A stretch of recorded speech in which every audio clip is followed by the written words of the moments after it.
gantā tāvad gacchatīti kathamevopapatsyate gamanena vinā gantā yadā naivopapadyate. Gantā tāvad gacchatīti katham evopapatsyate gamanena vinā gantā yadā naivopapadyate. MMK chapter 2 verse 9.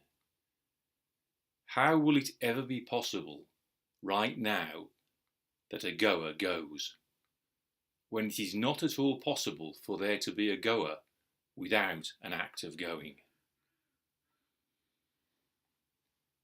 So this morning the thermometer has dropped below freezing, so I shall try to be more concise than usual. But again, this verse, like the previous 8 verses of this chapter, is about action, as represented by gamanena, the act of going, or the act of visiting. And in fact, this morning when I was out in the garden, I was caused to reflect what action is not, or under what circumstances action does not spring up.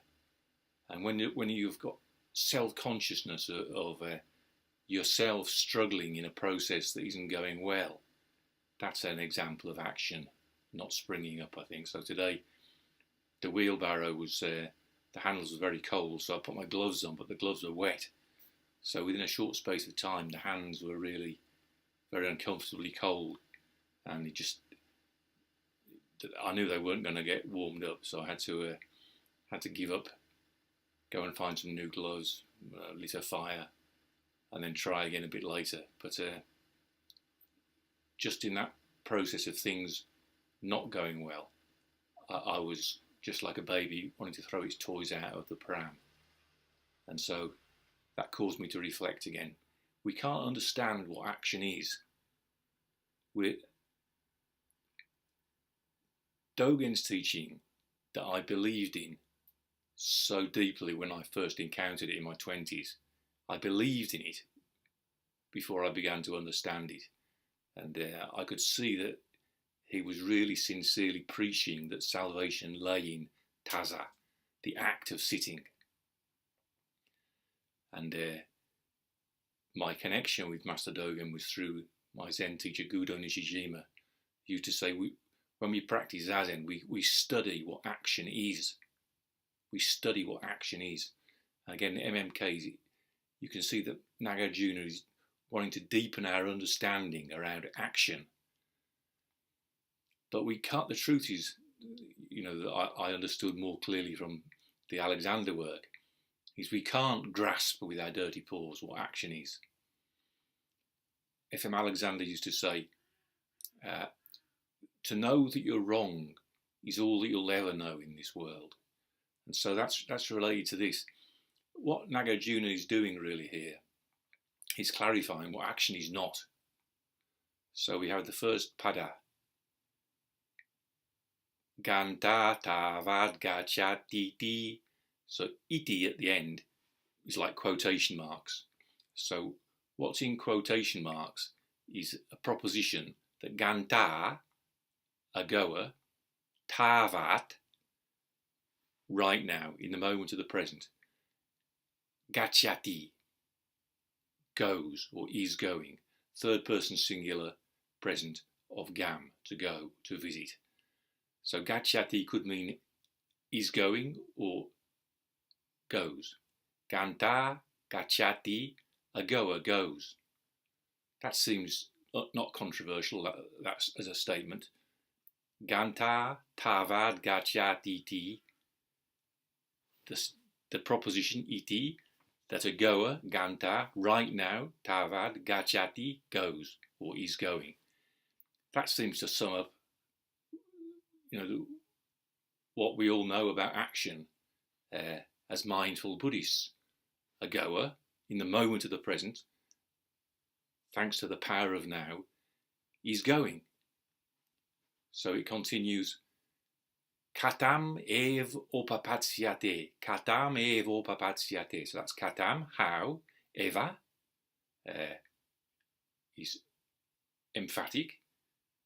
You could translate it as ever, actually, in English. Eva in Sanskrit, emphatic in English. Upapatsyate is third person singular future of upapad, to happen, to take place, or to be possible. So, katham evopapatsyate, how will it ever be possible? How will it ever, katham eva, will be possible, upapatsyate. Gantā, tāvad, gacchatīti, katham evopapatsyate.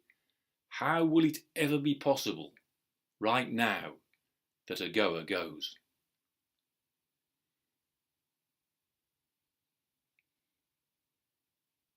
Actually, I'd prefer to include that right now within the statement. Now I look at the line again. So, how will it ever be possible? How will it ever be possible that a goer right now is going, or right now a goer goes?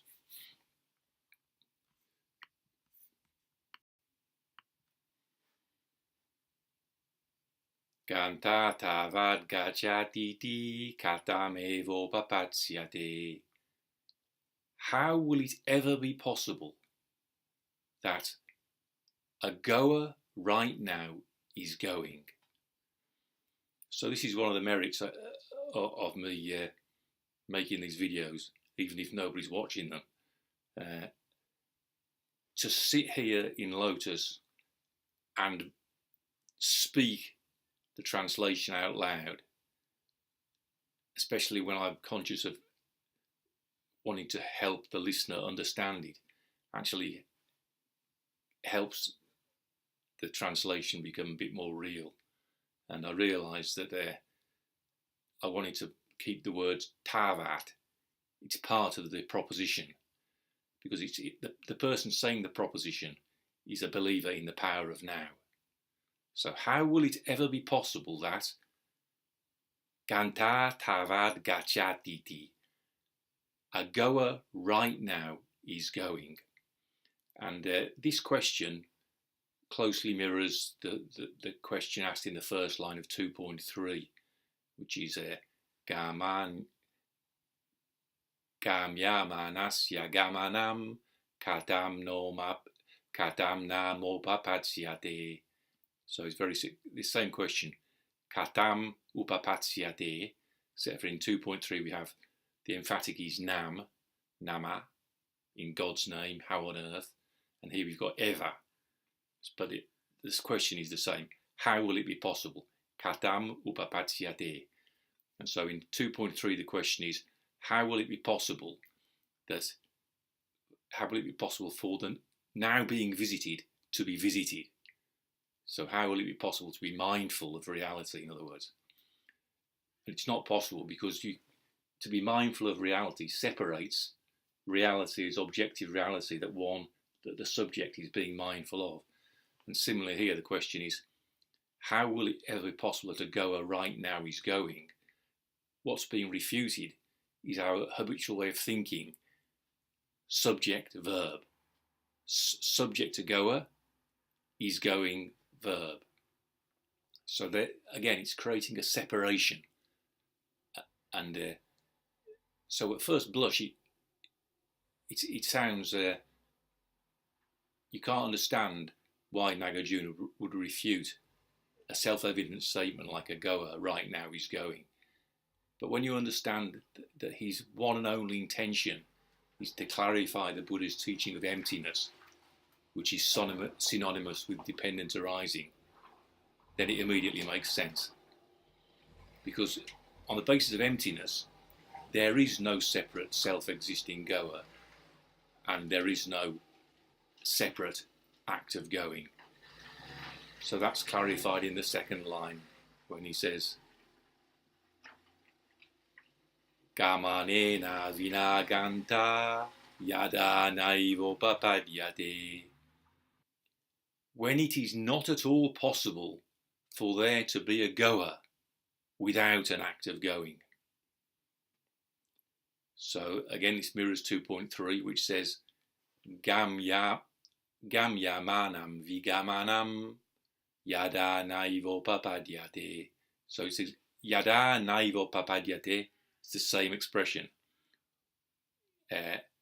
When such and such a thing is not at all possible. Naivopapadyate. Na eva upapadyate. Not at all is possible. Naivopapadyate. So in this case, the yadā, when, refers to, again, one thing without another thing. Gamanena, vinā, gantā. Gantā means the goer. Vinā means without. And it takes the instrumental. So the instrumental of gamana is gamanena. Gamanena, vinā, without an act of going. So gamanena vinā, without an act of going. Gantā, nominative singular masculine of gantra, a goer. So when yadā,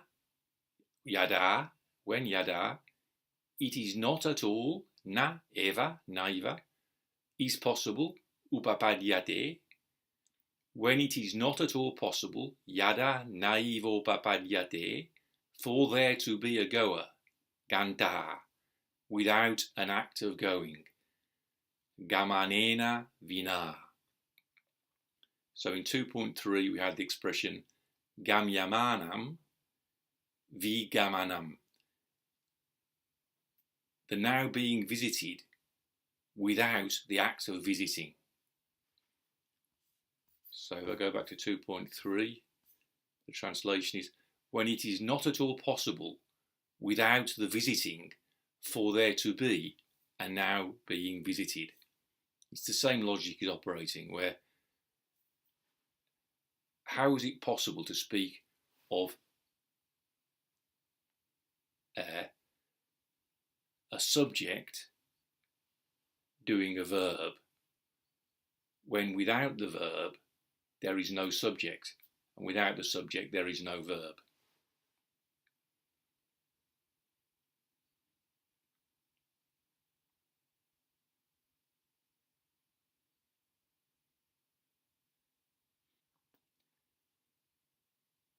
"35 years of studying, sort of responding to my teacher's stimulus to study what action is.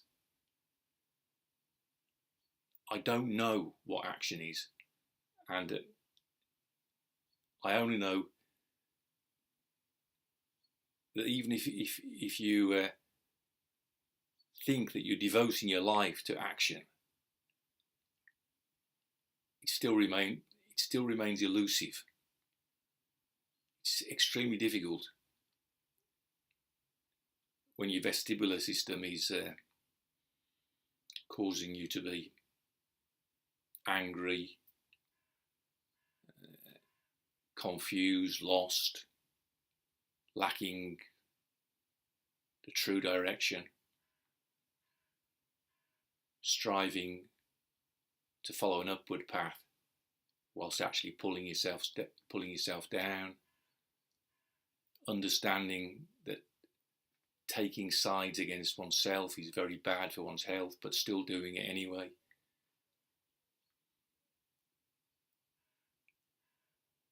It seems to me that if my understanding has got deeper, it's an understanding of what action is not. Unfortunately, that's precisely what Nagarjuna is explaining here. See, people of superficial understanding will be satisfied with the proposition that the Buddhist teaching is all about acting here and now.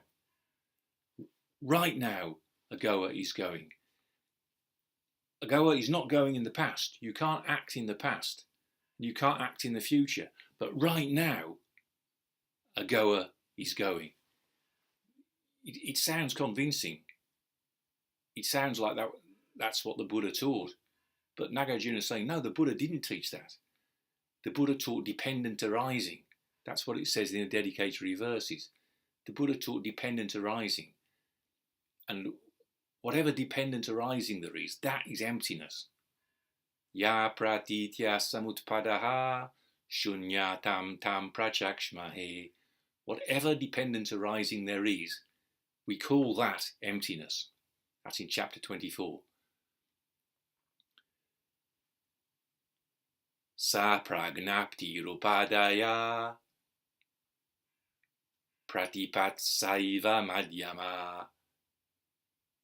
When that teaching, when that instruction is made into one's own possession, that is the middle way. That is the middle path.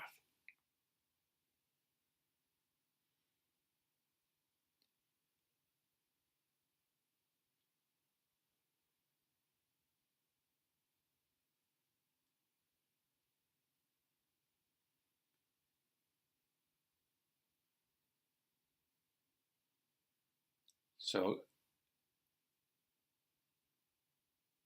the two extremes is it exists, it does not exist. So a goer, an existent goer right now is going, is not true because there is no existent goer. There is no separately existing person who is a goer. But having said that, the other side, which denies the existence of the individual, is also false. If I say that I don't exist as a goer, that's also not true. To some extent, I've got my individual responsibility for my own actions. So those are the two extremes. The goer exists, the goer doesn't exist. You see, like you can say, I was reflecting this morning about the thing of taking sides, in relation to the next verse, but because the next verse discusses paksha, a side. So when I think about my, again, understanding what it's not about. It's not about being selfish. Action is not a selfish undertaking. And ironically, we learn about that when we're young, perhaps best of all, by taking part in team sports. So, you're on that side, you're on that side. So it's like you take sides to learn about, as David Brent would say, there's no I in team. You lose yourself in teamwork, and that's a real experience of selflessness. But the drawback, the weak point of it, of course, is you've lost self-consciousness by taking sides, which is the cause of conflicts, terrible conflicts, civil wars, and so on. So, but there again, you see in rugby, in amateur rugby, back in the day when I used to play rugby, the referee would blow his whistle and say no side, and there was wisdom in however those words derived. I woke up a few days ago, and I wanted to ask my old rugby playing friend, why did that phrase come about? He'd even forgotten that it ever existed, actually. But in the old days, I looked it up on the internet, and it said an antiquated term that's superseded by full time, which is ironic because full time, what the referee says in the professional era, is a sort of a non-empty concept, the end of something. But no side from the amateur era, now an antiquated term, before this era of hyper-financialisation and hyper-professionalism. It meant something. You took sides, and then the ref blew the whistle, no side. You went and had a communal bath and had a beer together in the bar, as my friend put it. He carried on playing rugby at a higher level through his 20s and 30s after I'd gone to Japan. So maybe that's enough on this verse. I'll talk about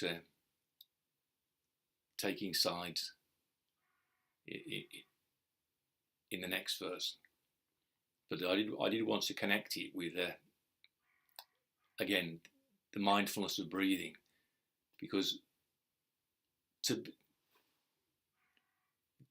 with the whole body, being aware of the whole body, with the whole body informed with thought, I will breathe in, I will breathe out, is a very selfish practice, in a sense. You're not worried about all the affairs of the world. You're setting those aside, and you're just bringing your awareness back to your own body-mind, your own psychophysical unity, your whole body, and so it's a very selfish practice, but it leads to dropping off body and mind. I will breathe in, breathe out, or as in the Buddha's words, pasambayam kaya sankara, causing or allowing the samskara of a body to cease. I will breathe in and will breathe out. And for me, that the stage of my zazen in the morning, when I reflect on that, it's time to get up and make breakfast and go out and do some work, or start thinking about making this video. It's selfishness in order to help others, in order to be unselfish. I see a parallel there with playing rugby. You take sides in order to experience yourself in a team, in which case you, in a sense, you lose self-consciousness because you're conscious of taking sides with the rest of the team. But then the ref blows the whistle, and that leads to no side. So you embrace your opponent and go for a beer. There we go again. I should be grateful that I've been reminded again of my imperfect ability for integrating auditory information. I come to this place by the forest because it's the quietest place I've found. But often in the countryside, you'll get tractors rumbling by and people cutting down trees with chainsaws. So it's interesting. At the night time, sometimes during the day, in the early morning, it can be very quiet. Now it's gone very quiet. So the contrast is quite stark between when the auditory noise outside and inside, and when it goes. But if ever I start getting too full of myself and thinking that all the clouds are cleared away, it only takes a chainsaw to remind me that I'm not in the greatest of shape. Nevertheless,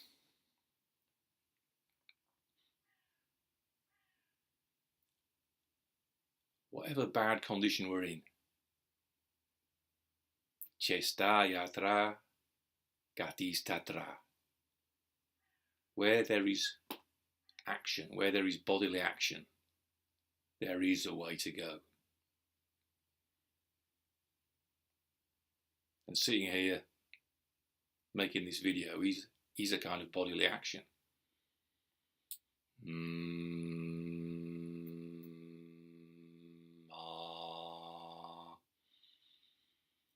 It's an opportunity to use my voice, as I was taught in Alexander work to do.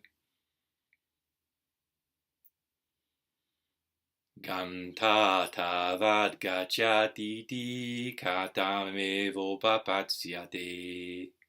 How will it ever be possible that a goer right now is going?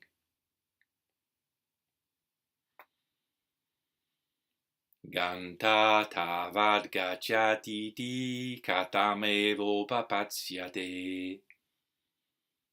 Gamanena, vinā, gantā, yadā, naivopapadyate. How will it ever be possible that a goer right now is going, when it is not at all possible for there to be a goer without an act of going?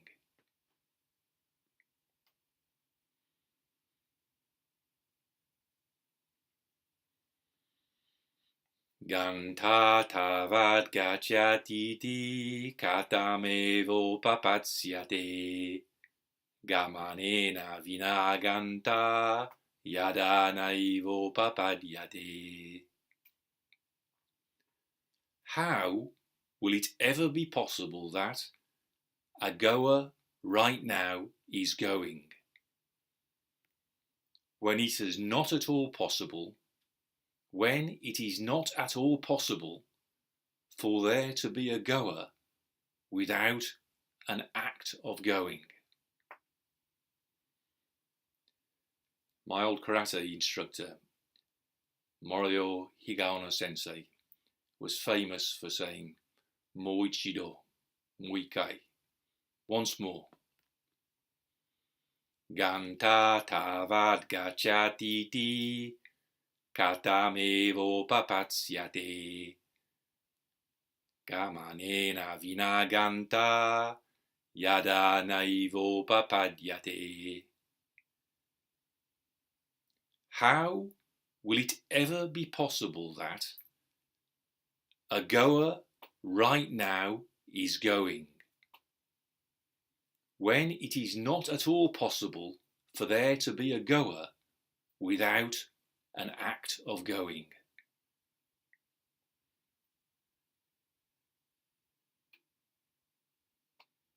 How will it ever be possible that katham evopapatsyate, a goer right now is going? Gantā, tāvad, gacchatīti. Try again. How will it ever be possible, katham evopapatsyate, that a goer right now is going? Gantā, tāvad, gacchatīti. When it is not at all possible, yadā, naivopapadyate, for there to be a goer, gantā, without an act of going, gamanena, vinā. How will it ever be possible that? No.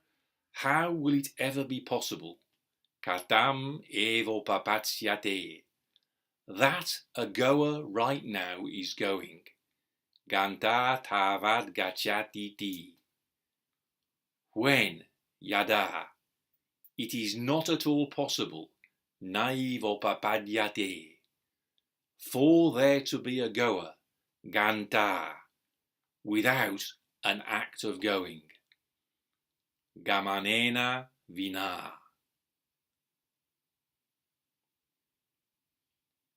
So what he's saying is the Buddhist who believes in the power of now says an actor right now is performing an action. It's like there's a Zen koan, I remember, I can strike a drum. I can strike a drum, the Chinese Zen master says. But Nagarjuna is saying, how is it possible for you to say that you can strike a drum, when it is not at all possible for there to be a striker of a drum without an act of striking the drum?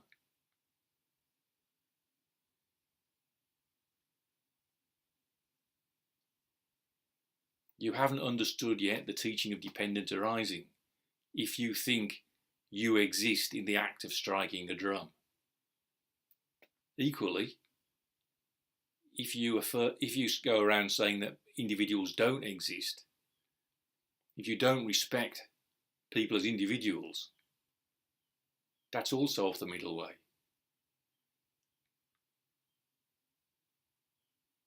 The middle way is that when you're striking the drum, you neither exist nor do not exist.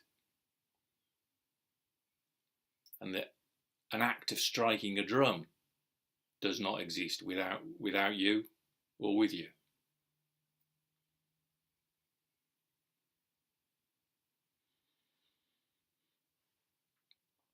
Gantā, tāvad, gacchatīti, katham evopapatsyate, gamanena, vinā, gantā, yadā, naivopapadyate. How will it ever be possible that a goer right now is going, when it is not at all possible for there to be a goer without an act of going?